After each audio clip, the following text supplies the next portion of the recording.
1 minute है हुन्छ sir.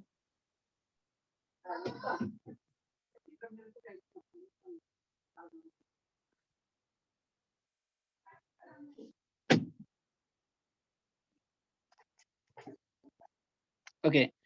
On Ashad 30, 2062, the total assets of Dabur Limited were 150 million. By the end of the year, the total assets are expected to be 225 million. The capital structure shown below is considered to be optimal. So the total assets currently is 150 million, and this total asset is expected to increase to 225 million in coming year. The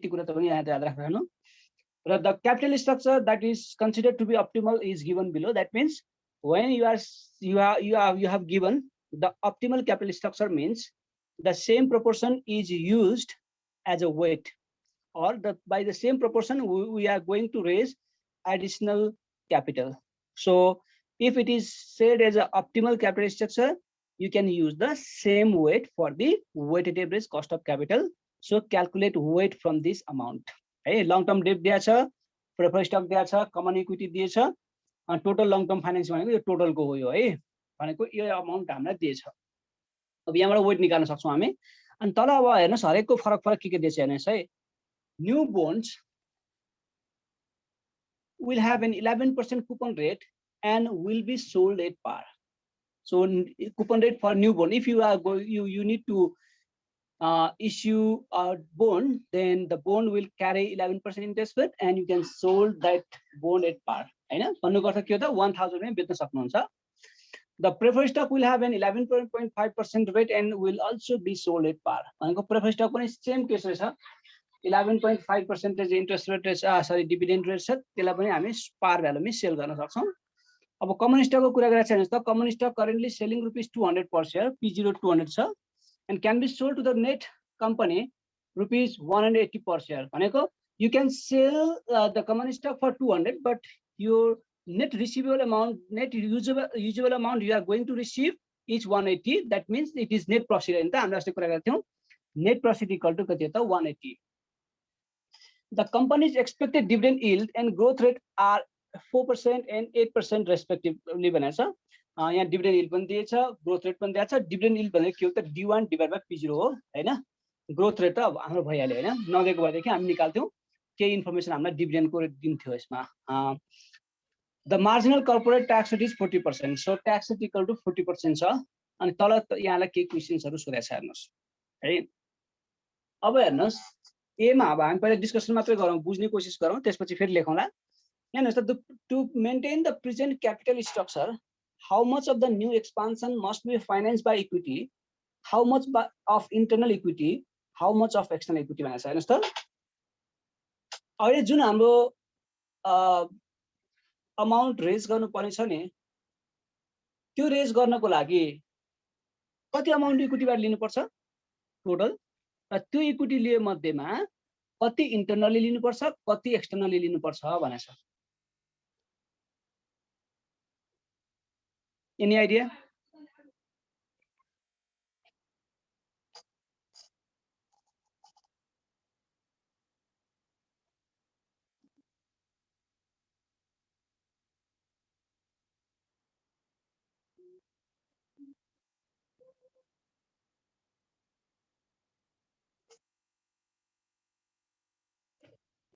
ल भन्नुस् न के अचेल त भन्नुस्.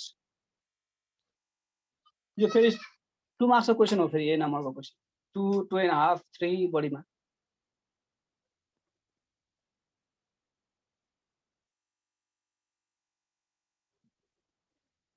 हेर्नुस् अब सबभन्दा पहिला तपाईलाई what is the amount of capital budget पनि भन्न सक्छ. यहाँ हेर्नुस् तपाईलाई थाहा छैन नि कति रेज गर्ने भनेर थाहा छ त छैन, कति फाइनान्सिङ गर्नु पर्यो त अब हैन. तपाईले इन्भेस्टमेन्ट डिसिजन गरेपछि बल्ल तपाईलाई थाहा हुन्छ फाइनान्सिङ डिसिजन कति गर्ने हो भनेर. कुनै केसमा तपाईलाई सिरे दिए हुन सक्छ हैन. सपोज यति अमाउन्ट रेज गर्नुपर्ने छ, मानौ 50 मिलियन रेज गर्नुपर्ने छ, 100 मिलियन रेज गर्नुपर्ने छ, 200 मिलियन रेज गर्नुपर्ने छ, तपाईलाई दिएको हुन्छ. होइन भने तपाईलाई के थाहा हुन्छ त, यहाँ माथि त फर्स्ट लाइनमै मैले अघि स्ट्रेस दिए थिएँ. अहिले तपाईसँग कति छ 150 मिलियन छ टोटल एसेट्स, र कमिङ इयरमा at the end of the year you will have कति 225 मिलियन अफ एसेट्स भनेको अर्थ 150 मिलियन टोटल एसेट्सबाट 225 मिलियन हुनको लागि कति एसेट्समा इन्भेस्टमेन्ट गर्नुपर्ने रहेछ? दुईटाको डिफरेन्स हैन त? दुईटाको डिफरेन्स अमाउन्ट हो हेर्नुस्, दुईटाको डिफरेन्स अमाउन्ट कति हुन्छ त? 75 हो 225 माइनस 150 भनेको कति रहेछ त? 75 मिलियन चाहिँ टोटल रेज गर्नुपर्ने रहेछ हेर्नुस्। Total amount to be raise equal to 75 million. अब 75 मिलियन सबै हामी कमन स्टकबाट लिन्छौँ त लिँदैनौँ? केही हामी डेटबाट लिन्छौँ। त्यहाँ हेर्नुस् प्रोपोर्सन माथि भनेको छ कति पर्सेन्टेज हुन्छ, पर्सेन्टेज निकाल्नुस्। केही पर्सेन्टेज हामी प्रेफर स्टकबाट लिन्छौँ र केही पर्सेन्टेज केबाट लिन्छौँ त? कमन स्टकबाट, कमन इक्विटीबाट लिन्छौँ। अब माथि हाम्रो जुन अप्टिमल क्यापिटल स्ट्रक्चर भनेको छ त्यहाँ कमन इक्विटीको प्रोपोर्सन कति रहेछ हेर्नुस् त? आउट अफ 150 मिलियन 75 मिलियन चाहिँ के छ? कमन इक्विटी छ। यसको मतलब के रहेछ? 50% चाहिँ हामी केबाट लिँदैछौँ? इक्विटीबाट लिँदैछौँ हो भनेको। अब हामीलाई के थाहा भयो त? 75 मिलियन हामीले टोटल रेज गर्नुपर्ने रहेछ। त्यसको 50% अफ 75 भनेको कति हुँदो त? 37.5। टोटल चाहिँ कति हुँदो रहेछ त? 37.5 हुँदो रहेछ है। अब यो हाम्रो फर्स्टको एन्सर भयो। To maintain the present capital structure 37.5 million of the new expansion must be finance by equity. अब सेकेन्ड पार्टमा how much of the internal equity, how much of the external equity हेर्नुहोस् त। 37.5 चाहिँ के रहेछ? टोटल इक्विटीबाट रहेछ नि त। त्यो 37.5 मा कति चाहिँ इन्टरनलबाट हुन्छ, कति चाहिँ एक्सटर्नलबाट हुन्छ? इन्टरनल भनेको इन्टरनल इक्विटी भनेको जति रिटेन अर्निङ अभाइलेबल छ त्यति हो। अनि रिटेन अर्निङले पुगेन भनेदेखि हामी कहाँ जाने हो? एक्सटर्नलमा जाने हो। अब यो केसमा रिटेन अर्निङ कति छ भनेर दिएको छ हेर्नुहोस् त माथि क्वेसनमा। Retained earnings available for the year are estimated to be rupees 7.5 million. So amount to be raise internally by internal equity equal to कति हो त? Amount of retained earning that is 7.5 million. हेर्नुहोस् 37.5 टोटल रेज गर्नुपर्ने, त्यसमा 7.5 million हामीसँग retained earning छ। So internal इक्विटीबाट कति हो? 7.5 मिलियन। रिमेनिङ 30 मिलियन भनेको कहाँ जानु पर्यो? एक्सटर्नलमा जानु पर्यो। So external amount of external financing equal to कति त? 37.5 माइनस 7.5 गर्दाखेरि कति हुने भयो? 30 हुने भयो। ठिक छ,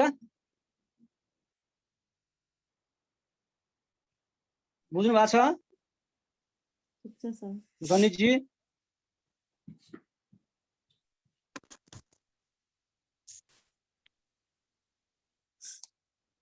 ल नेक्स्ट बीमा हेरौँ। What are the component cost of each sources भनेको छ हेर्नुहोस्। अब component cost of each source भनेको हामीले के निकाल्नु पर्यो? इन्डिभिजुअल कस्ट निकाल्नु पर्यो, केडिटी निकाल्नु पर्यो, केपीएस निकाल्नु पर्यो, केएस निकाल्नु पर्यो, अर्को केई निकाल्नु पर्यो। चारवटा कस्ट निकाल्नु पर्यो। ल हेर्नुहोस् त, अब बोनको केसमा सेलिङ एट पार भन्ने बित्तिकै केडी इक्वल टु कति हुनुभयो? 11% हुनुभयो। हेर्नुहोस् अब यसमा अरू प्राइस दिएको भएदेखि हामी अस्ति जसरी निकाल्थ्यौँ। हेर्नुहोस् मानव बोनको चेटीमा सेल भइरहेको छ, नेट प्रॉफिट यति भनेको छ भनेदेखि हामी के गर्थ्यौँ? एप्रोक्सिमेट वाइटेमबाट गर्थ्यौँ। तर यहाँ के भनेको छ त? If only interest rate given or if only interest rate given and the bond is selling at par भनेको के त? if bond is selling at par that means YTM equal to के हो? इन्ट्रेस्ट रेट हो। हेर्नुहोस् त्यही भएर यहाँ केडी इक्वल टु कति हुन्छ? 11% भयो। अब केडी त निस्किहाल्छ केडी 1 - t गरेर हैन। अब प्रेफरेन्स स्टकको केसमा पनि के छ भने 11.5% छ रे। अल्सो सेल एट पार भनेपछि यहाँ पनि क्याल्कुलेसन गर्नु पर्दैन। सेलिङ एट पार भन्ने बित्तिकै जति रेट छ त्यति नै कस्ट हुन्छ। हेर्नुहोस् यहाँ कति हुने भयो त? केपीएस इक्वल टु पनि 11.5 हुने भयो। अब कमन स्टकको केसमा के गर्नु पर्यो? हामीले इन्टरनल र एक्सटर्नलको फरक गर्नु पर्यो, जुन हामीले अस्ति गरेको एक्ज्याक्ट यही छ। होइन भनेदेखि dividend yield plus growth rate भनेको 4+8 गरेर निकाल्नुहोस्, अर्को केही गरेर निकाल्नुहोस्। ल यसलाई गर्नुहोस् त तपाईँले गर्नुको। ल यसलाई 5 मिनट्स टाइम दिन्छु यहाँ त तपाईँलाई मैले। अब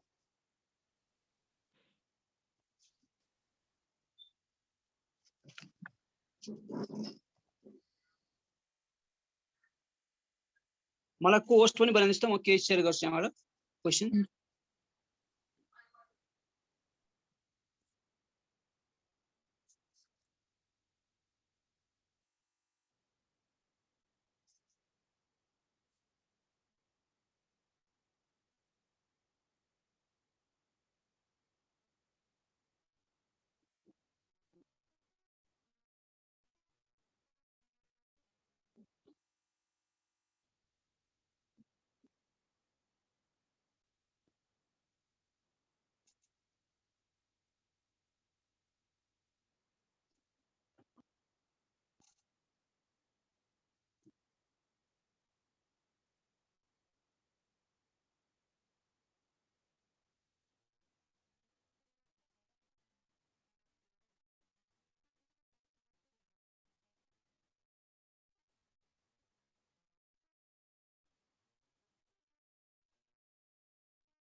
So dividend growth yield बाट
सर हाम्रो अझै कतिवटा क्लास जान्छ? अब आज पछि दुईटा अथवा तीनटा भनौँ। यो हप्ताको एउटा गरौँ न त। यो विकमा एउटा अर्को गरेर सकाउँला। अनि त्यसपछि अलिकति तपाईले प्र्याक्टिस गर्दै गर्नुहोस् हैन। अनि थोरै लकडाउन इज भयो भने म कलेजसम्म जाने वातावरण भयो भने एउटा बिहान एउटा दुईटा क्लास मैले लिँदाखेरि अलिक बोर्डबाट पढाउनलाई पायो भने अझै बेटर हुन्थ्यो, के क्लियर हुन्थ्यो होला। भएन भने केही वे गरौँला, केही छैन। यहाँ भर्खरै तुलसी सरले मेसेज गर्नुभयो असारको फर्स्ट विक भन्ने हुनुहुन्छ। उनको फर्स्ट विक असारको फर्स्ट विक भने असार फर्स्ट विक भनेको वी हेभ अब फर्स्ट विक भन्ने बित्तिकै 7 त पुगिहाल्छ हैन। 15 भनेको 22 3 विक्स छ। ठीक छ, यो 1 विकमा सकौँला, यो विकमा आउने विकसम्ममा है। एटलिस्ट क्याप्टिभ बाँकी रह्यो। यो पछि एउटै च्याप्टर त हो नि, तर के आउने च्याप्टर मोस्टली त्यहाँबाट आउँछ प्लिज। मलाई एउटा कोर्स बनाइदिनुहोस् त। मैले भने मैले फेरि मेरो बनाइसकेको यस्तो भयो, मेरो फेरि डिस्कनेक्ट भयो।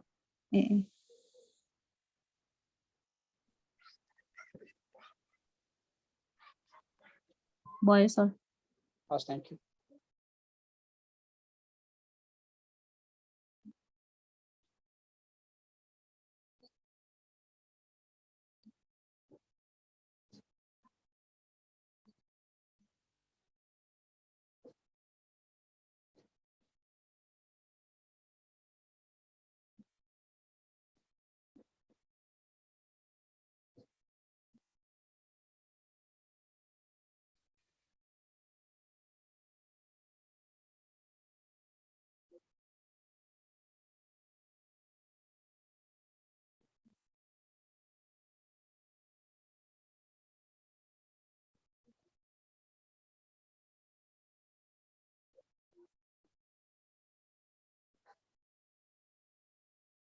नम्बर ए को हेर्नुहोस् यहाँ।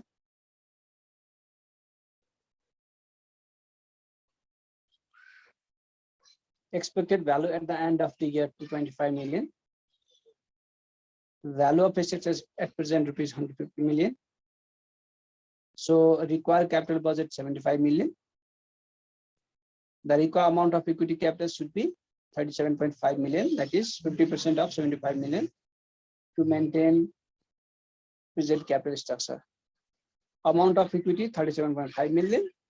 Amount of retained earning the internal equity 7.5 million. New equity fund needed equal to 30 million. है, यो त तपाईले गरिहाल्नु भयो होला सबैले।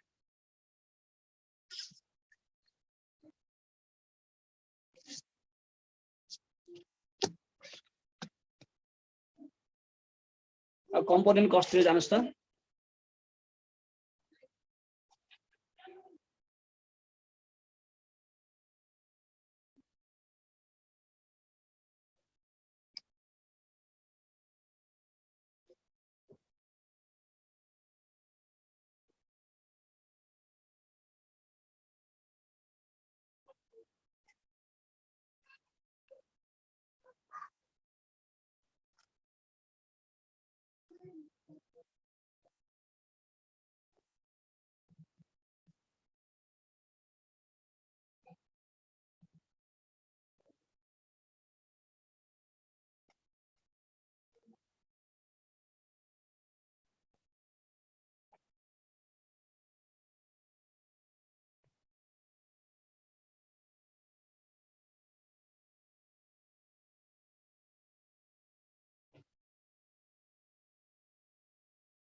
कम्पोनेन्ट कस्ट हेर्नुस् त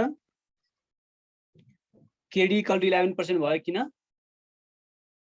bone it selling at par भएको कारणले गर्दाखेरि पारमा सेलिङ नभएको भए हामीसँग के इन्फर्मेसन दिन्थ्यो हामीले केडी एप्रोक्सिमेट वाइटिएम गरेर निकाल्थ्यौं त्यही भएर K D equal to 11% K D T equal to अब 6.6% भइहाल्यो हैन अनि कस्ट अफ प्रिफर्ड स्टक त आफैमा आफ्टर ट्याक्स भएको हुनाले गर्दाखेरि यो आफैमा 11.5% भयो किन त यसलाई पनि के भनेको छ त सेलिङ एट पार भनेको छ सेलिङ एट पार नबनेको भए प्राइस दिन्थ्यो प्राइस दिएको भएदेखि हामीले depending upon the nature of the preferred stock हामीले कस्ट निकाल्थ्यौं यदि यो के थियो भन्दाखेरि इरिडिमेबल भएको भएदेखि हामी अस्तिको फर्मुला निकाल्थ्यौं हैन यदि रिडिमेबल भएको भएदेखि बोनको एप्रोक्सिमेट वाइटिएमको जुन फर्मुला छ त्यसमा नोटेसन चेन्ज गरेर हामी निकाल्थ्यौं जुन अस्ति हामीले गर्यौं 11.5% भयो हो अनि कस्ट अफ रिटेन अर्निङ भनेको डिभिडेन्ड यील्ड अस्ति हामीले D1 divide P0 plus G पनि भनेको थियौं हैन अथवा जुन अस्तिको फर्मुलालाई तपाईले के गर्न सक्नुहुन्छ त मिलाउनु भयो भनेदेखि के आउँछ त D1 divide P0 plus G आउँछ के ग्रोथ रेट आउँछ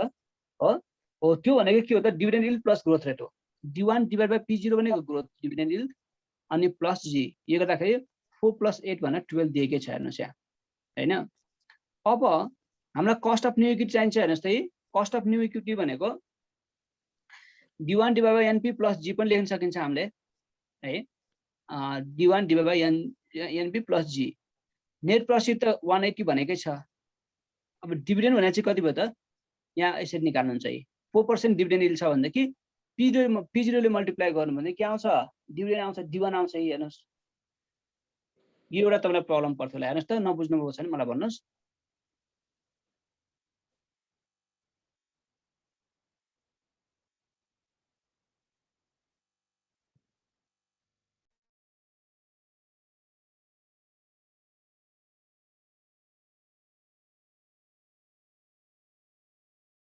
होइन नि यसो गर्न सक्नुहुन्छ D1 divide by P0 equal to कति हो त 4% हो 0.04 D1 भनेको हामीलाई थाहा छैन D1 डिभाइड बाइ P0 भनेको 200 इक्वल टु कति 0.04 so D1 equal to P0 times कति हो यसरी आएको हो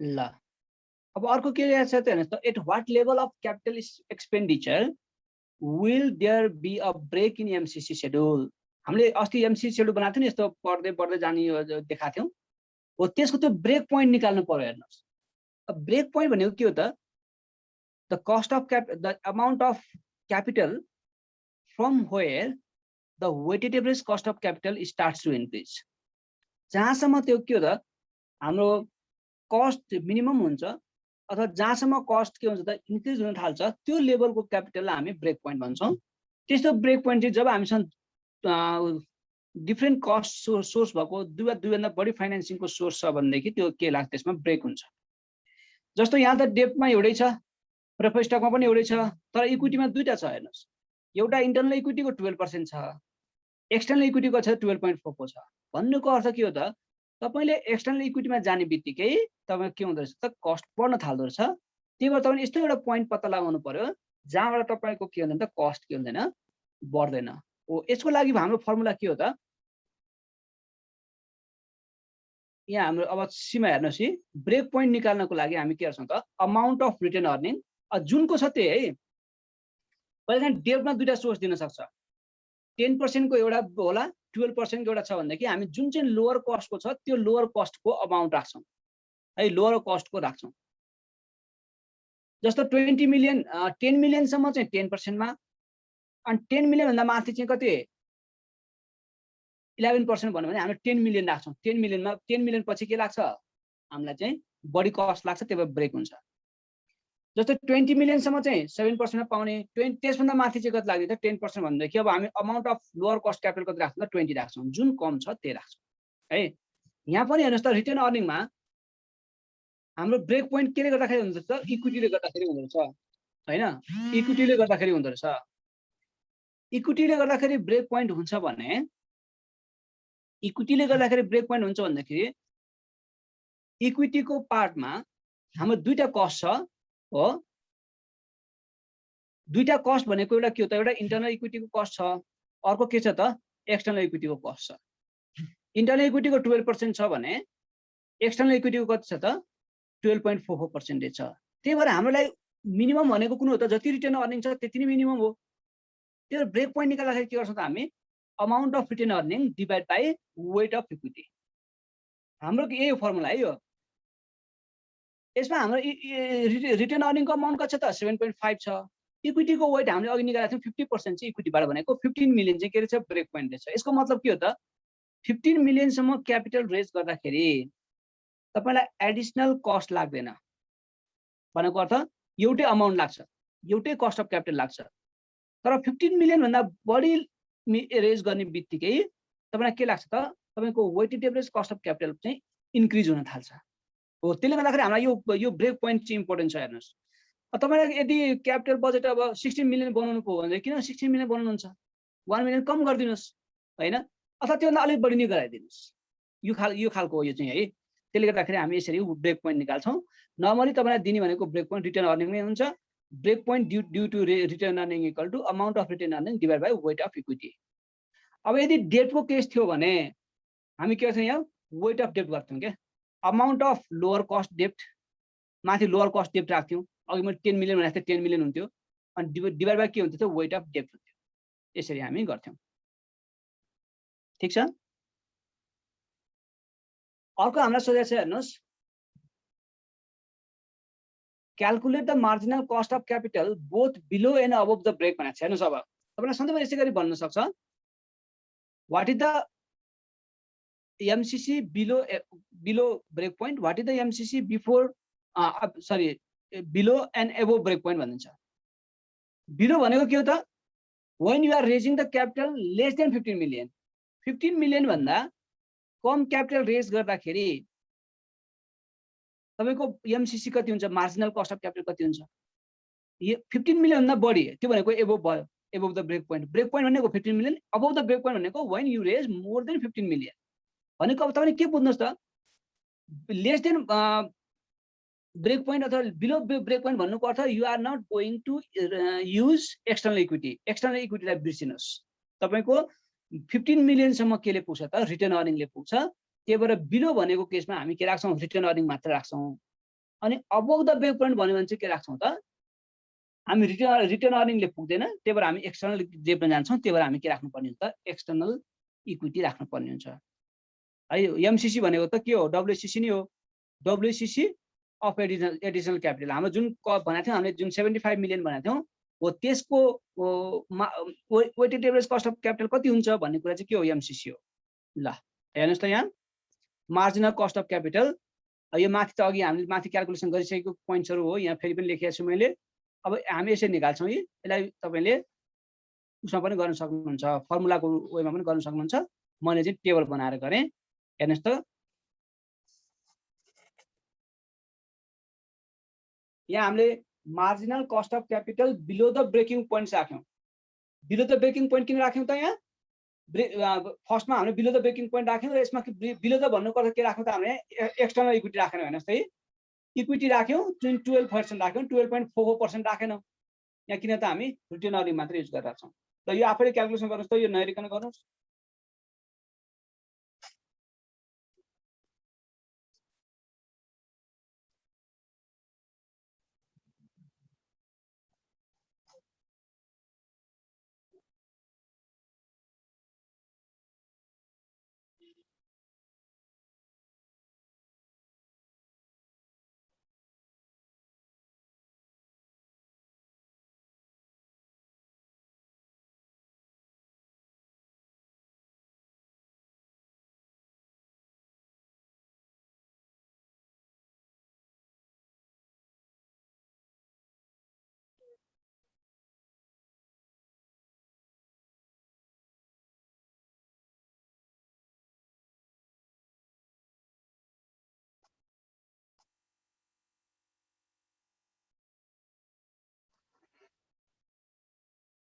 ल हेर्नुस् त बिलो द ब्रेक पोइन्ट भने के रहेछ त इक्विटीमा हामी रिटेन अर्निङ मात्र युज गर्छौं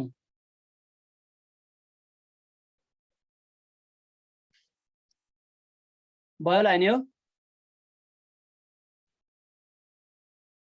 अब हामीलाई अबभ द ब्रेकिङ पोइन्ट चाहियो अबभ द ब्रेकिङ पोइन्ट भन्ने बित्तिकै के हो त you need to go for the external financing external equity financing अब चाहिँ हामी के भन्छ त अहिलेको जस्तै हो यो इक्विटीको सट्टामा हामी के राख्दिन्छौँ त एक्सटर्नल इक्विटी राख्दिन्छौँ बाँकी कुरा सबै सेम हो कस्ट के हुनुभयो त अब केही राख्छौँ हामी 12% को ठाउँमा 12.44% राख्दिन्छौँ हेर्नुस् त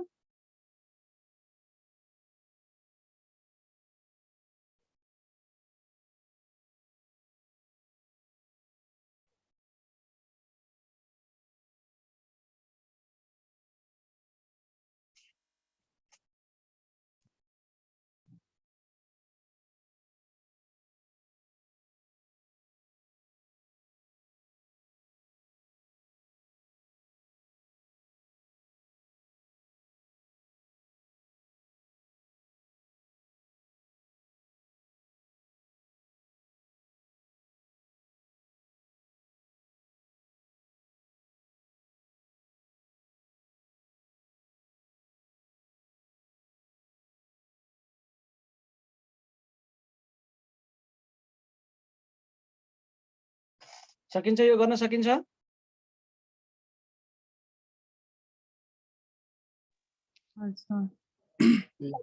अब यो लास्टको क्वेशन जुन छ नि मैले तपाईलाई सल्युसन सहित राखेको छु हैन त्यो सल्युसन नहेर्नुस् एकपल्ट क्वेशन मात्र सर पढ्नुस् तपाईले यतिको डिफिकल्ट त नहोला यो गर्नु भने सबै कुरा बुझ्नुहुन्छ तपाईले यही क्वेशनको अलिकति एक्सटेन्डेड फर्म मात्रै हो यो केही पनि छैन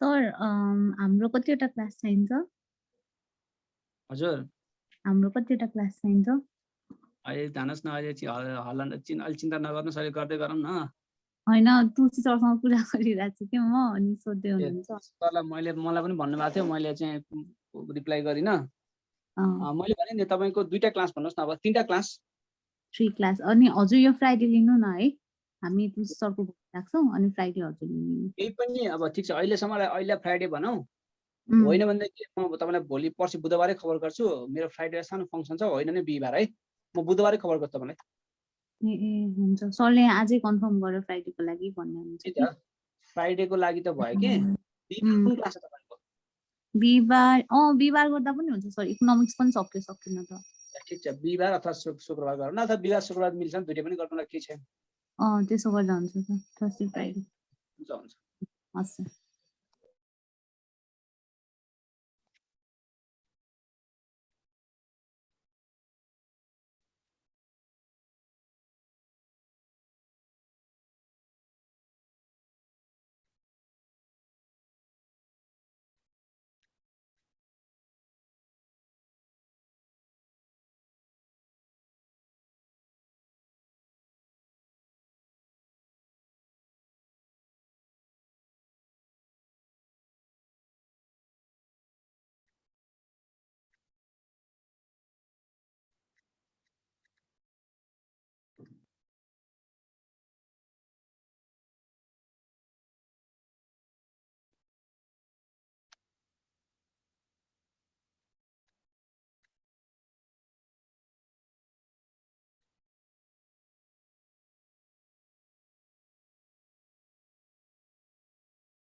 ल क्वेशन पढौं त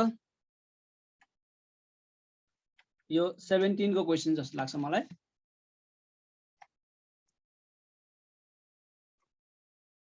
अ 17 हैन 18 होला, 18 को होला। 17 त हामीले अघि गरे जस्तै हुन्छ, खासै प्रब्लम केही पनि छैन 17 मा, मात्र ग्रोथ रेट आफै निकाल्नु पर्ने छ त्यहाँ हैन, जुन हामीले इन्डिभिजुअल गरेकै छौं। अब क्वेशन एकपल्ट सर पढौं भन्दै जान्छु म, अनि त्यसपछि तपाईहरुले केही कन्फ्युजन भयो भने भन्नुस् है त। Micro technologies companies MTC has rupees 200 million in total assets at the end of the 2010. MTC is considering a major expansion program by 50 million that has been proposed by the company's information technology group. अब हामीलाई के थाहा छ त, अघि जसरी हामीले क्यालको के डिफरेन्स गर्नु परेन, अब हामीलाई एडिशनल क्यापिटल बजेट चाहिने कति जस्तो 50 मिलियन चाहिने रहेछ। एक्सपान्सन प्रोजेक्ट भनेको 50 मिलियन हो, 50 मिलियन हामीले रेज गर्नु पर्यो। अमाउन्ट टु बी रेज कति 50 मिलियन हो। Before proceeding with expansion, the company needs to develop an estimate of cost of capital. Assume that you are an assistant to Mr. Kotwal, the vice president. Your first task is to estimate MTC's cost of capital. Mr. Kotwal has provided you the following data, which he believes may be relevant to your task. यसरी तपाईलाई information केही कहिलेकाहीँ कथा दिया हुन्छ, don't worry about it हैन। कहिलेकाहीँ तपाईलाई story बनाउन लाग्दा क्वेशन लामो केस जस्तो बनाउनलाई पनि सोधिरहेको हुन्छ। सबै पढ्नुस्, केही चाहिने कुरा छ भने एक्सट्र्याक्ट गर्नुस्, अरु बिर्सिनुस्। अब यहाँ के दिएको छ त, bond financing at an 11% will select par भनेको अघिको जस्तै केस भयो हेर्नुस् त। बोन फाइनान्सिङमा केडी इक्वल टु कति हुने भयो, 11% हुने भयो, केपीएस निकालिहाल्नुहुन्छ, सरी केडीटी निकालिहाल्नुहुन्छ। Prefer will have an 11.5% dividend payment and will be sold at par, value of rupees 100. यहाँ पनि सेलिङ एट पार भयो, पार प्रेफर स्टक, त्यही भएर केपीएस इक्वल टु डाइरेक्टली कति हुने भयो 11.5 अघि जस्तै रहेछ हो। Common stock currently sells for rupees 50 and can be sold to the net 45. अहिले P0 50, नेट प्रॉफिट कति रहेछ 45. There is 10 million of internal funding भनेको के रहेछ, इन्टरनल फन्डिङ भनेको हामीसँग रिटर्न अर्निङ अवेलेबल कति रहेछ 10 million रहेछ। Return earning equal to 10 million. Over the past few years, dividend yield has been 6%. The firm's growth rate is 8%. अघि जस्तै केस भयो 6 + 8 गरेर 14% चाहिँ के रहेछ कस्ट अफ इक्विटी के रिटर्न अर्निङ रहेछ। र ट्याक्स रेट इक्वल टु 40%। अघि उता दिए जस्तो यहाँ हामीलाई कति दिएछ त 40% दिएछ। The present capital structure shown below is considered optimal. Optimal भन्ने बित्तिकै यहाँ जुन प्रोपोर्सनमा छ त्यही प्रोपोर्सनमा हामी के गर्छौं त एडिशनल त 50 मिलियन रेज गर्छौं। यहाँबाट पर्सेन्टेज निकाल्दिनुस्, वेट निकाल्दिनुस्, weight of bond, weight of preferred stock, weight of यहाँबाट निकाल्दिनुस्, अब निस्किहाल्छ हैन। अनि अब हेर्नुस् त ए मा सोधेछ how much of the 50 million must be finance by equity, अघि जस्तै भयो हैन। सेकेन्डमा सोधेछ how much of the equity funding must come from the sale of new common stock, अघि केस भयो। क्याल्कुलेट द कम्पोनेन्ट कस्ट भनेर चारवटा दिएको छ अघि गरे जस्तो एक्ज्याक्टली त्यही भयो हैन। अनि डी मा सोधेछ हेर्नुस् त what is the MTC's average cost of equity for 2011 हो। यो एभरेज कस्ट अफ इक्विटी मात्रै भन्यो भने हामीसँग इक्विटी त के छ दुईटा सोर्स छ नि त, एउटा डेट के को छ रिटेन अर्निङ को छ, अर्को के को छ एक्सटर्नल इक्विटी को छ हो, त्यसको एभरेज भने हो यो चाहिँ। जस्तै यहाँले वेट हामीले अहिले माथि वेट जसरी निकालेको थियौं अरु सबैको, यहाँ चाहिँ के गर्नु पर्यो इक्विटीलाई 100% मानेर कति पर्सेन्ट चाहिँ रिटेन अर्निङ कति पर्सेन्ट चाहिँ के हो त एक्सटर्नल हो, त्यो दुईटा मानेर निकाल्नुस् है। अनि अर्को सोधेछ what would be release weighted average cost of capital if only return earning were used to finance additional growth। यो भनेको के त only return earning भनेको बिलो ब्रेक पोइन्ट होइन त, बिलो ब्रेक पोइन्टमा के हुन्छ रिटर्न अर्निङ मात्र युज हुन्छ भनेको बिलो ब्रेक पोइन्ट भन्नु र if only return earning were used भन्नु एउटै हो। त्यही भएर यो तपाईले सम्झिराख्नु पर्यो है। अनि what is the average weighted average cost of capital when 50 million is raised भनेको यो ओभर द भयो। अनि what is the WCC of 30 million raised over 20 million. 20 million raise गरिसके पछाडिको 30% हो। यो चाहिँ अघि जस्तो केस हो, अलिअलि मात्र फरक छ, तपाईले गर्नुस्। तपाईलाई यो जी को अलिकति प्रब्लम पर्न सक्छ, होइन भनेदेखि तपाईलाई मैले नेक्स्ट टाइम पनि बताइदिउँला। यो अहिले मैले बताएर काम छैन है त। हुन्छ सर। यहाँ गड सल्युसन छ, सिधै सल्युसन नहेर्नुस्, आफै प्र्याक्टिस गरेर मात्र हेर्नु होला है। हुन्छ सर। ल तपाईले त अनुसार आएको भए त मैले क्यापिटल बजेटिङ पनि आज सक्ने रहेछु हैन, तपाईहरुले किनभने केही नै प्र्याक्टिस गर्नु भएन।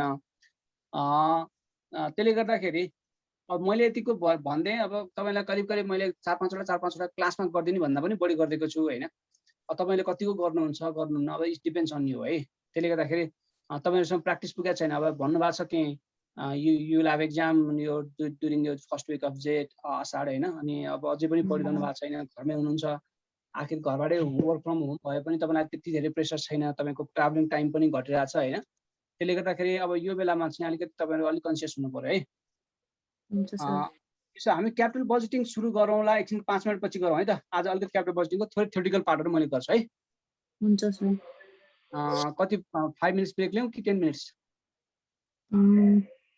5 के मिनेट्स गर्ने? मात्रै गरौँ है त 5 मिनेट्स गरौँ है हुन्छ सर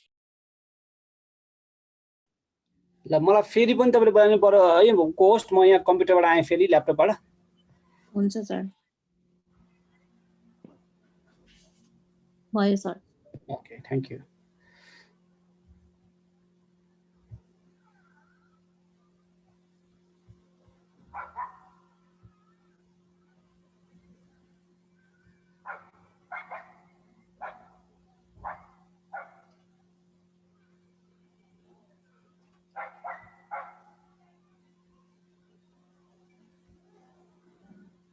ल अब हाम्रो फाइनल च्याप्टर चाहिँ क्यापिटल बजेटिङ हो हैन यसमा क्यापिटल स्ट्रक्चरको कुराहरु हामीले कस्ट अफ क्यापिटलमा गरेका छौं त्यहाँ न्यूमेरिकल पार्ट आउँदैन त्यसले गर्दाखेरि हामी क्यापिटल बजेटिङलाई हामी फाइनल मान्छौं र नर्मली मोस्ट अफ द टाइममा चाहिँ क्यापिटल बजेटिङबाट नै केस आउने हाम्रो परम्परा छ हुन त मैले अघि भने तपाईलाई रिस्क एन्ड रिटर्न र रेशियो एनालाइसिस अनि त्यसपछि आएर कहिलेकाहीँ कस्ट अफ क्यापिटललाई पनि 30 मार्क्सको केस बनाउन सकिने अवस्था हुन्छ तैपनि मोस्ट अफ द टाइम चाहिँ क्यापिटल बजेटिङ नै सोधेका छौं क्यापिटल बजेटिङ भनेको यहाँले के बुझ्नु भएको छ एक्जामले भन्नुस् त मलाई हामी फर्स्ट क्लासमा पनि कुरा गरेका थियौं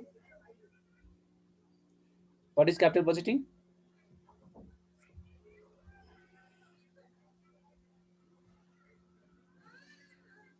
ल अर्चना भनिदिनुस्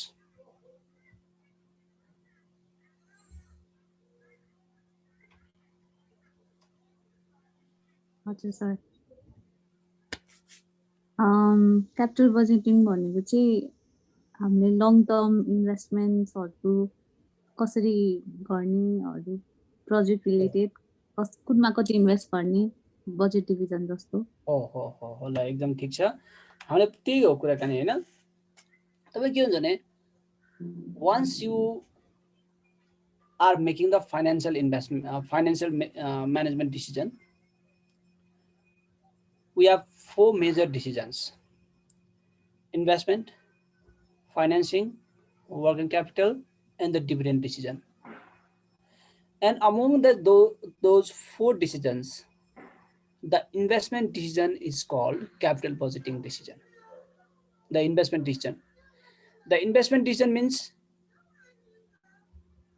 in which project or in which assets you are going to invest in which project and at what amount at what time you are going to invest that is all about the capital budgeting so the process of planning investment in assets whose cash flows are expected to extend beyond 1 year so it is called capital budgeting capital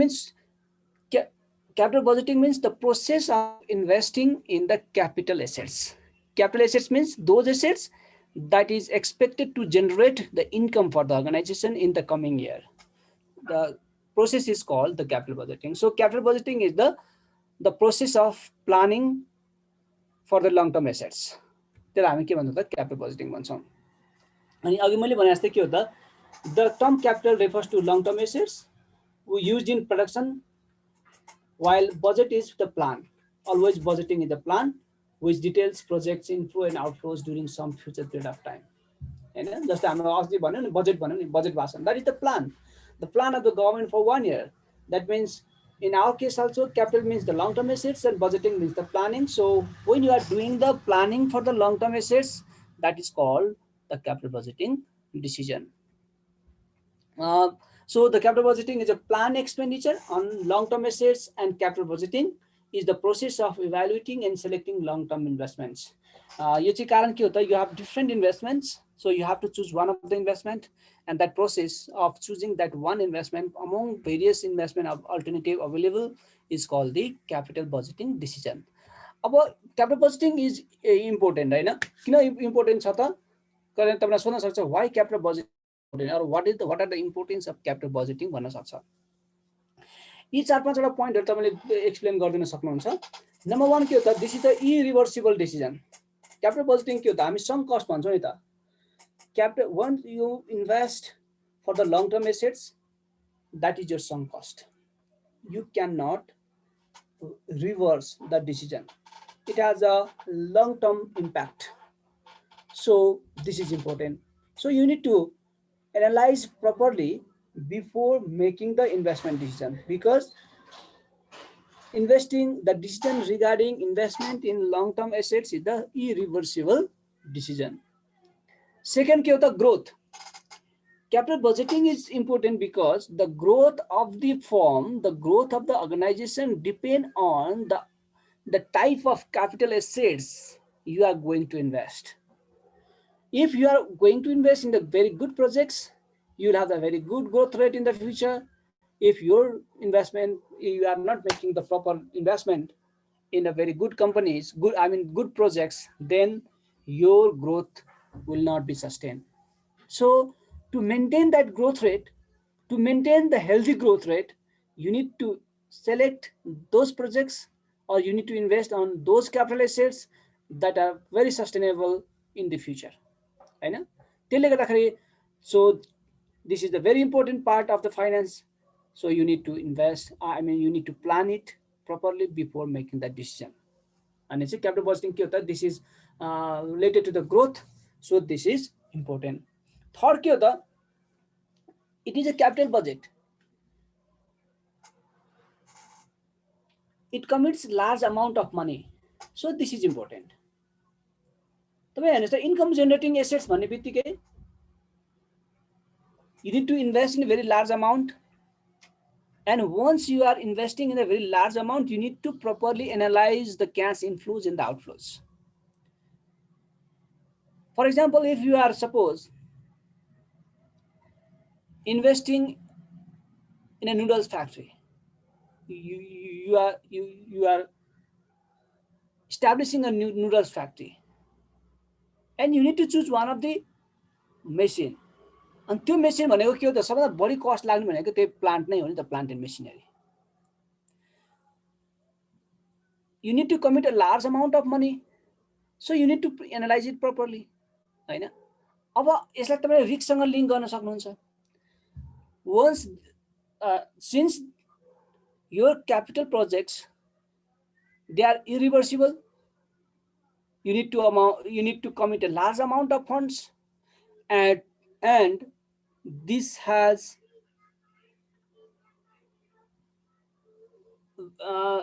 the ability to impact on the growth rate. It is also important from the risk perspective. So if you do not invest it properly, the risk will be high. If you invest on the wrong projects, the risk will be high. You will not be competitive in the market. So capital budgeting is important. The next part is, this is the complex decision, हैन?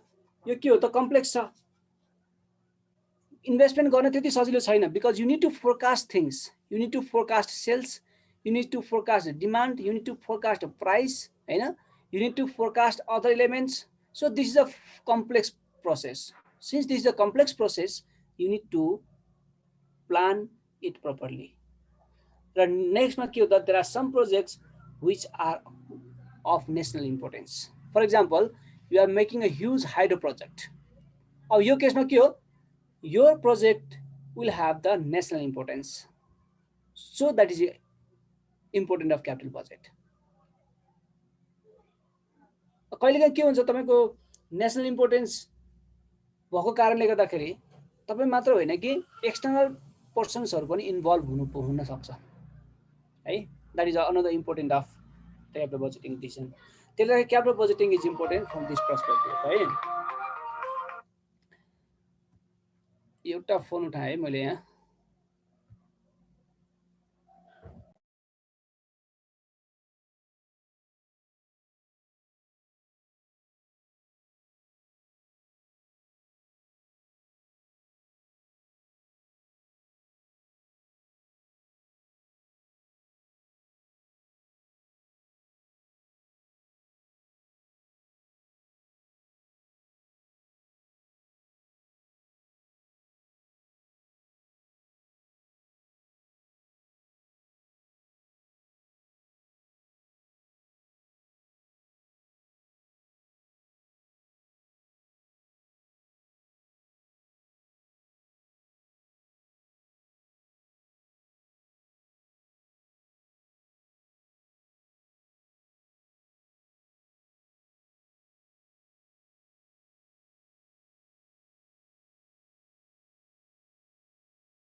अर्को part तपाईलाई प्राय जसो एउटा न एउटा कहीँ सोधिरहेको पार्टहरु चाहिँ के हुन्छ classification of the capital projects. हामीले यति क्यापिटल प्रोजेक्टको कुरा गर्दाखेरि के क्यापिटल प्रोजेक्टहरु हुन सक्छ त हैन हो त्यो पार्टको कुराहरु हुन्छ अर्को चाहिँ।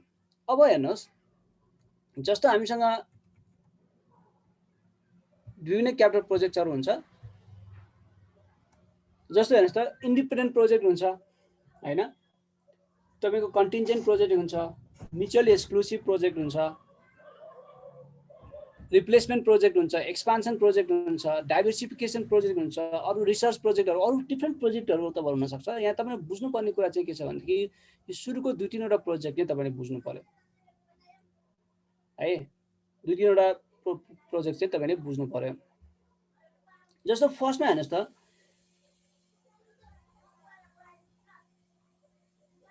द इन्डिपेन्डेन्ट प्रोजेक्ट भनेको छ हेर्नुस् है। इन्डिपेन्डेन्ट प्रोजेक्ट कहिले हामी के भन्छौँ त डिपेन्डेन्ट इन्डिपेन्डेन्ट प्रोजेक्ट भन्न पनि तपाईलाई आउन सक्छ हैन।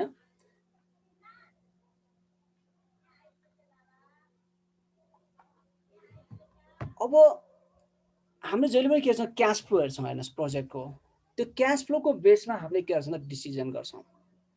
कहिलेकाहीँ हामीसँग डिपेन्डेन्ट प्रोजेक्ट हुन सक्छ कहिलेकाहीँ इन्डिपेन्डेन्ट प्रोजेक्ट हुन सक्छ। हामीले यहाँ डिपेन्डेन्ट नभएर म्युचुअली एक्सक्लुसिभ प्रोजेक्ट पनि भन्न सक्छौँ कहिलेकाहीँ हैन। म्युचुअली एक्सक्लुसिभ र इन्क्लुसिभ प्रोजेक्ट पनि भन्न सक्छौँ तर केही फरक छ त्यसमा। इन्डिपेन्डेन्ट प्रोजेक्ट भने चाहिँ के हो त if the projects cash flows are independent to each other or the acceptance or rejection of one project does not affect the acceptance or rejection of another project, then this is called the independent projects. That means you can accept all the projects if they are independent. तपाईं एउटाको cash फ्लोले अर्कोको cash फ्लोलाई केही पनि असर गर्दैन भन्दाखेरि त्यसलाई हामी के भन्छौँ त इन्डिपेन्डेन्ट प्रोजेक्ट्स भन्छौँ। जस्तै तपाईं यदि कन्ट्र्याक्टर हुनुहुन्छ भने र तपाईसँग सफिसिएन्ट बजेट छ भने तपाईं के गर्न सक्नुहुन्छ त रोड बनाउने पनि प्रोजेक्ट लिन सक्नुहुन्छ। एउटा मात्र रोड होइन दुई तीनटा रोड बनाउने प्रोजेक्ट पनि लिन सक्नुहुन्छ हैन। एउटा कुनै ड्याम बनाउने प्रोजेक्ट लिन सक्नुहुन्छ एउटा ठुलो बिल्डिङ बनाउने प्रोजेक्ट लिन सक्नुहुन्छ हैन। यो सबै के हो त इन्डिपेन्डेन्ट प्रोजेक्ट हो। इफ यु हेभ क्याश हैन if you have fund budget तपाईं के गर्न सक्नुहुन्छ सबै प्रोजेक्टहरु चुज गर्न सक्नुहुन्छ भन्दाखेरि त्यस्तो प्रोजेक्टलाई हामी के भन्छौँ त इन्डिपेन्डेन्ट प्रोजेक्ट भन्छौँ है। अब जस्तै अर्को के छ अघि मैले भने जस्तै के हो त यदि तपाईसँग अघि मैले नुडल्स फ्याक्ट्रीको एक्जाम्पल दिएको थिएँ। अब नुडल्स फ्याक्ट्री तपाईँ इस्टाब्लिस गर्दै हुनुहुन्छ एउटा plant and machinery major investment भयो हैन। अब प्लान्ट एन्ड मेसिनरीमा इन्भेस्टमेन्ट गर्दै हुनुहुन्छ किन्दै हुनुहुन्छ। अब प्लान्ट एन्ड मेसिनरी हुन सक्छ तपाईँ चाइनिज पनि युज गर्न सक्नुहुन्छ अथवा तपाईँ इटालियन युज गर्न सक्नुहुन्छ अथवा कोरियन युज गर्न सक्नुहुन्छ हैन। तपाईँ 4-5 वटा यस्तो डिफरेन्ट प्लान्टहरु हेर्नुहुन्छ र लास्टमा सपोज तपाईले चाइनाको के गर्नुभयो त युज गर्ने विचार गर्नुभयो भनेदेखि बाँकी सबै के हो यसै रिजेक्ट गर्नु पर्यो नि त हो। यस्ता खालको प्रोजेक्टलाई चाहिँ हामी डिपेन्डेन्ट प्रोजेक्ट्स भन्छौँ हेर्नुस्। यसलाई हामी म्युचुअली एक्सक्लुसिभ प्रोजेक्ट्स भन्छौँ। अथवा तपाईले के मानौँ एउटा तपाईँ सिइओ को लागि एउटा गाडी किन्दै हुनुहुन्छ हैन। एउटा गाडी किन्दै हुनुहुन्छ तपाईँ डिफरेन्ट गाडीहरु हेर्नुभयो तपाईँ मानौँ तपाईले हुन्डाईको गाडी हेर्नुभयो होला अथवा तपाईँ सुजुकीको हेर्नुभयो होला अथवा तपाईको चाहिँ अरु निसानको हेर्नुभयो होला अथवा टाटाको डिफरेन्ट गाडीहरु तपाईले हेर्नुभयो। लास्टमा एउटा मात्र गाडी किन्नुहुन्छ नि त हैन। हो त्यो चाहिँ के हो त म्युचुअली एक्सक्लुसिभ प्रोजेक्ट भयो। The cash flow of one project affect the cash flow of another project. तपाईँ एउटा गाडी किन्नुभयो अब त्यो क्याश फ्लो अफेक्ट गर्यो त्यही भएर बाँकी अटोमेटिक के हो रिजेक्सन भयो क्या हैन। तपाईले बाइक किन्नु पर्छ डिफरेन्ट बाइकको हेर्नुहुन्छ तपाईहरुले हैन। तर लास्टमा एउटा बाइक किन्नुभयो बाँकी हेरेको सबै बाइकहरु के हो रिजेक्ट हो। त्यो के हो त म्युचुअल एक्सक्लुसिभ। तपाईले एउटा मात्र प्रोजेक्टमा इन्भेस्टमेन्ट गर्न सक्नुहुन्छ त्यो चाहिँ के हो त म्युचुअल एक्सक्लुसिभ प्रोजेक्ट भन्छौँ हामी है। अब म सेकेन्डमा आएँ अब थर्डमा गएको थिएँ। कन्टिन्जेन्ट प्रोजेक्ट भनेको चाहिँ के हो त यो चाहिँ सँगसँगै आउने प्रोजेक्टहरु हो हेर्नुस्। तपाईले एउटा प्रोजेक्ट तपाई चुज गर्नुभयो भनेदेखि अरु प्रोजेक्टलाई पनि चुज गर्नै पर्छ भनेदेखि त्यस्तो खालको प्रोजेक्टलाई हामी के भन्छ कन्टिन्जेन्ट प्रोजेक्ट भन्छौँ। The acceptance of one project results the acceptance of other projects also in the case of contingent project. For example, तपाईले अलि रिमोट एरियामा फ्याक्ट्री सेटअप गर्नुभयो भने इस्टाब्लिस गर्नुभयो भनेदेखि तपाईले त्यहाँ रोड बनाउनु पर्छ होला। त्यो रोड बनाउने प्रोजेक्ट के भयो तपाईको कन्टिन्जेन्ट प्रोजेक्ट भयो। To establish that factory you must build the road भनेको यो के हो कन्टिन्जेन्ट प्रोजेक्ट भयो। त्यो ठाउँमा तपाईले चाहिँ के गर्नु स्कुल खोल्दिनु पर्ला किन भन्दाखेरि त्यहाँ नत्र भन्दाखेरि तपाईको इम्प्लोयरहरु त्यहाँ नजान सक्छन् उसको बालबच्चाहरुलाई के गर्दिनु पर्यो स्कुलहरु खोल्दिनु पर्ने होला। त्यो के हो अब स्कुल खोल्नु पर्ने प्रोजेक्ट के हो कन्टिन्जेन्ट प्रोजेक्ट भएर आयो हेर्नुस् हैन। हामी हेर्छौं त्यहाँ हेर्नुस् तपाईले यो हाम्रो के रे सिमेन्ट छ नि होङसे सिमेन्ट हेर्नुस् न अब त्यो सबैको छ। अब उले के गर्दिन्छ त्यहाँ जुन बाटो लिएर गयो त्यो के हो कन्टिन्जेन्ट प्रोजेक्ट भयो हैन। अरु कामहरु उले के गर्नु पर्छ र सबै के हो कन्टिन्जेन्ट प्रोजेक्ट। बाँकी तीनटामा तपाईलाई प्रब्लम होला जस्तो मलाई लाग्दैन। रिप्लेसमेन्ट प्रोजेक्ट भनेको if you are replacing your old machine by a new more efficient machine or asset, that is called the replacement project. Replacement project ले चाहिँ नर्मली के हुन्छ हाम्रो एफिसिएन्सी हाई गर्छ। हाम्रो पुरानो मेसिन हुन्छ वेयर एन्ड टियर हुन्छ हैन, हामीले बडी वर्किङ क्यापिटल पर राख्नु पर्ने हुन्छ, ब्रेकडाउन रेगुलर हुन्छ हैन, फ्रिक्वेन्टली हुन्छ। त्यसलाई हामी कम गर्नको लागि तपाई नयाँ मेसिन किन्दै हुनुहुन्छ, नयाँ भन्देखि त्यो चाहिँ के हो हाम्रो रिप्लेसमेन्ट प्रोजेक्ट्स भयो। यसले नर्मली के गर्दैन रेभेन्यूलाई चेन्ज गर्दैन, तर तपाईलाई कसरी फाइदा गर्छ त यसले चाहिँ तपाईको अपरेटिङ कस्टलाई घटाइदिन्छ। हामी हैन त्यस्तो खालको प्रोजेक्टलाई हामी के भन्छ रिप्लेसमेन्ट प्रोजेक्ट भन्छौं। पुरानो मेसिनलाई नयाँ मेसिनले के गर्ने त रिप्लेसमेन्ट गर्ने। अब expansion of business, sometimes you have the project of expanding your business. You can expand your business by increasing the territory or the product line. तपाई नयाँ प्रोडक्ट लाइनमा पनि जान सक्नुहुन्छ हैन, र कहिलेकाहीँ के हुन्छ तपाईको मार्केट पनि बढाउन सक्नुहुन्छ। जस्तो you are now currently servicing the customer of Kathmandu Valley. Now you are planning to serve the customer of the major 5 cities in the world in Nepal. जस्तो पोखरा, विराटनगर हैन, यहाँ पनि तपाईले के गर्न थाल्नु हो त यहाँ पनि तपाईले यहाँको कस्टमरलाई पनि खोल्न के इस्टाब्लिश गर्नुहुन्छ, सर्भिस दिन खोज्नुहुन्छ भन्दाखेरि त्यसलाई हामी के भन्छौं त एक्सपान्सन प्रोजेक्ट भन्छौं। अथवा नयाँ खालको तपाईको प्रोडक्ट लाइन गर्नुहुन्छ, तपाईले एउटा एक किसिमको नुडल्स फ्याक्ट्री के प्रोड्युस गर्नु भएको थियो, अब बडी के हो त तपाईको अब नयाँ खालको नुडल्स पनि दिन लाग्नुभयो, प्याकेजिङमा चेन्ज गर्न थाल्नुभयो, हो त्यो हाम्रो के हो त एक्सपान्सन अफ बिजनेस भयो। एक्सपान्सन अफ बिजनेस चाहिँ टेरिटोरी पनि हुन सक्छ, प्रोडक्ट लाइन पनि हुन सक्छ, त्यसलाई त्यो चाहिँ के हो त हाम्रो एक्सपान्सन अफ द बिजनेस भयो। अनि डाइभर्सिफिकेसन अफ द प्रोजेक्ट भने चाहिँ if you are considering completely new type of project, त्यसलाई हामी के भन्छ डाइभर्सिफिकेसन प्रोजेक्ट भन्छौं। जस्तो तपाईले अहिले चाहिँ बैंक खोल्नु भएको छ, तपाईको बैंकमा इन्भेस्टमेन्ट गर्नु भएको छ हैन, अब नयाँ तपाईले स्कुल खोल्न थाल्नुभयो भन्दाखेरि के हो अब स्कुल तपाईको नयाँ प्रोजेक्ट कम्प्लिटली न्यू नेचरको भयो, त्यो हाम्रो के हो त डाइभर्सिफिकेसन प्रोजेक्ट भयो। अथवा तपाईले अहिले ट्रेडिङको गरिरहनु भएको थियो, अब प्रोडक्सन लाइनमा पनि जानुभयो, के हो त डाइभर्सिफिकेसन प्रोजेक्ट भयो है। यसरी हामी प्रोजेक्टलाई क्लासिफिकेसन गर्छौं। तर यो जुनसुकै प्रोजेक्ट भए पनि हामीसँग के हुन सक्छ, either it will be the independent project or the mutual exclusive project. अब हामीले भोलि डिसिजन गर्दाखेरि के थाहा हुनुपर्छ, त्यो म्युचुअली एक्सक्लुसिभ हो कि इन्क्लुसिभ हो। म्युचुअली इन्क्लुसिभ प्रोजेक्ट भने चाहिँ those projects that can all be selected if they are viable, or if the cash flow of one project doesn't affect the cash flow of other projects, then those projects are called independent project. हामी के गर्न सक्छौं, independent project चाहिँ हामी जति पनि choose गर्न सक्छौं, सबै रिजेक्ट गर्न पनि सक्छौं, सबैलाई एक्सेप्ट गर्न पनि सक्छौं। म्युचुअली एक्सक्लुसिभ भन्ने बित्तिकै हेर्नुस् त, जस्तो हामी एक्सक्लुसिभ भन्छौं नि त, the premier league exclusive on यो टेलिभिजन हैन, अथवा कुनै एउटा तपाईको बिग बोस होला एक्सक्लुसिभ अन सोनी टिभी अथवा के होला, अनि स्टार प्लस केमा आउँछ हैन, त्यो एक्सक्लुसिभ भनेको त्यहाँ मात्रै आउने हो नि त।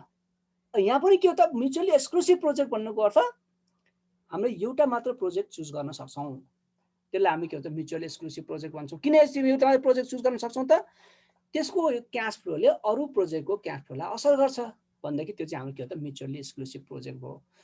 इन्क्लुसिभ प्रोजेक्ट भएको बेला तपाईले जति पनि चुज गर्न सक्ने हुने भयो। अब म्युचुअली एक्सक्लुसिभ प्रोजेक्ट इन्क्लुसिभमा जति पनि तपाईले चुज गर्न सक्नुहुने भयो, एक्सेप्ट गर्न सक्नुहुने भयो। अब एक्सक्लुसिभ छ भन्दाखेरि तपाईले डिसिजन गर्दाखेरि के गर्नुपर्ने हुन्छ, एउटा मात्र प्रोजेक्ट चाहिँ तपाईले चुज गर्नुपर्ने हुन्छ है। अब यो पछि आउँछ यो कुरा गर्न आयो। यहाँसम्म केही छ? सर छैन हैन। अब हाम्रो हेर्नुस् त यो क्यापिटल बजेटिङ गर्दाखेरि अघि मैले के भनेको थिएँ त, यो रिस्की छ। किन रिस्की छ त, you need to forecast various things.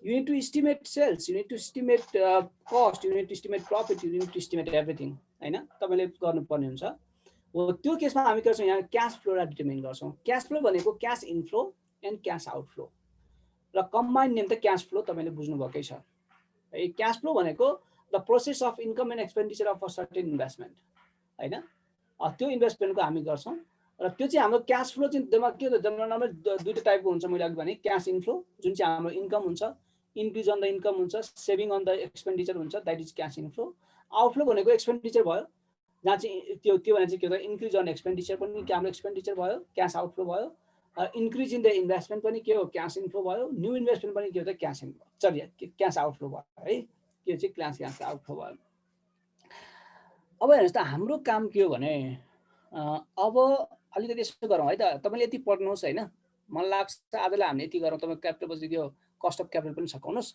हामी अब नेक्स्ट क्लास बिहिबार गरौँ है त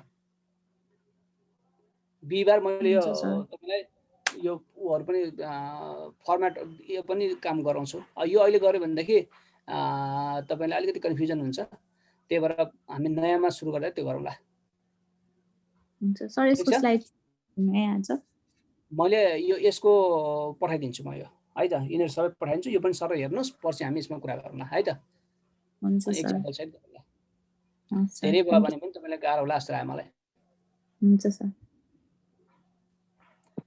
ल उसित आजलाई यति नै गरौँ है ल thank you very much thank you sir stay safe good night sir you too sir good night sir